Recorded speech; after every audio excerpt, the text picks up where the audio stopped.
Night మొత్తం drive చేసినాక పొద్దున ఒక జగలు అయితే ఆగినామన్నమాట. ఫ్రెష్ అయ్యి బ్రేక్ఫాస్ట్ చేద్దామని. ఇక సరే ఆడికి పోయి బ్రేక్ఫాస్ట్ చేద్దామని వాడిని మన ఈరా అని అడిగితే వాడు పోహా తప్ప ఏం లేదు అంటారు. మరి అది ఫేమస్ ఏమో అక్కడ మనకు తెలియదు. సరే ఇక మన దగ్గర ఉన్న రైస్ కేక్స్ పీనట్ బటర్తో అయితే పని కానీ ఇచ్చేసిన పొద్దున. సరే ఇక మనం టైర్డ్ అయిపోయినాం. మా డాడీకి ఇద్దామని వెహికల్ ఇస్తే 120 కిలోమీటర్స్ నుంచే ట్రాఫిక్ స్టార్ట్ అయిపోయింది. ఇక రన్నింగ్ ట్రాఫిక్ కదా, ఒక 2-3 గంటలలో రీచ్ అవుతాం అనుకున్నాం. కానీ పొద్దున 11 గంటలకు అక్కడ ఆపేసినారు. అంటే రాత్రి 10 గంటల దాకా మేము ప్రయాగరాజ్ రీచ్ అవ్వలేదు. అంటే అర్థం చేసుకోండి మేము ఎంత టైం అక్కడ మాకు వేస్ట్ అయిందో ఆన్ రోడ్లో.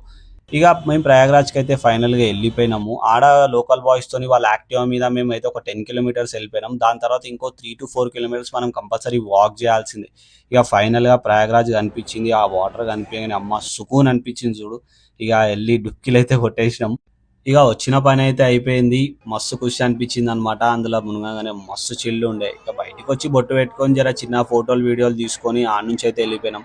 మన వెహికల్కి ఇంకో 10 to 12 కిలోమీటర్స్ డిస్టెన్స్లో పెట్టినాం కాబట్టి ఆ నుంచి ఆటో తీసుకున్నాం అనమాట. ఈ ఆటో చూడొచ్చు, ఫుల్ టు ఆటోమేటిక్ ఉంది.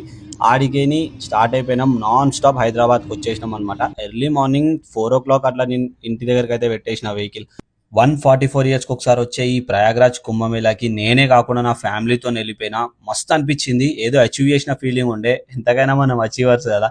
ఇక నా ఈ మినీ వ్లాగ్ ఎట్లుందో మీరు కమెంట్ చేసి చెప్పేది. లాస్ట్ వరకు చూసినందుకు థ్యాంక్ యూ సో మచ్.